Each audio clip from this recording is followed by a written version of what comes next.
احتفاء بشهر التراث الثقافي الذي يأتي تحت شعار التراث الثقافي في عصر الذكاء الاصطناعي، سطرت مديريات الثقافة والفنون لولايات الجنوب على غرار ميمون ورقلة إليزي برنامجا ثري ومتنوع بهدف التعريف بالموروث الثقافي الذي تسخر به كل ولاية، إضافة إلى دور الذكاء الاصطناعي والأنشطة الثقافية في ترسيخ ثوابت الذاكرة الوطنية.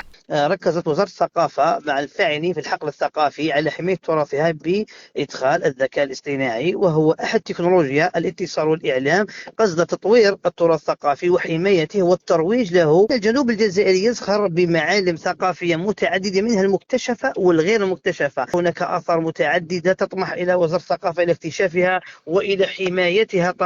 طبيعي لهذا سطرت برنامج من خلال شهر التراث الثقافي قصد التعريف أكثر وتقريب الرأي العام والمواطن. أيضا هنالك رؤية أخرى قصد الترويج السياحة الصحراوية الثقافية في الجزائر. ندوات وورشات حول الذكاء الاصطناعي ودوره في الترويج والتعريف بالموروث الثقافي وحمايته، عروض للصناعات والحرف التقليدية، ألعاب تقليدية وسهرات فنية وغيرها من الأنشطة التي من شأنها أن تحيي موروثنا الثقافي وتبرز أهمية الذكاء الاصطناعي في حمايته وصونه.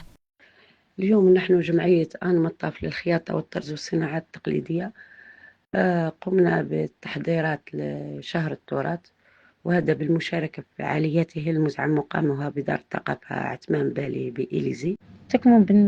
تكمل أهمية هذا الشهر بالنسبة لنا كجمعية في إبراز كل ما يتعلق بالموروث الثقافي من ناحية الحرف، من ناحية الموسيقى، من ناحية النشاطات الثقافية. فإن بالنسبة لنا منطقة إليزي منطقة غنية. الجدير بالذكر شهر التراث الثقافي تظاهرات تأتي في كل عام عبر كامل التراب الوطني للتعريف بالتراث الثقافي لكل ولاية من ولايات الوطن. انطلقت فعالياتها الجمعة 18 أبريل إلى غاية 18 ماي الجاري.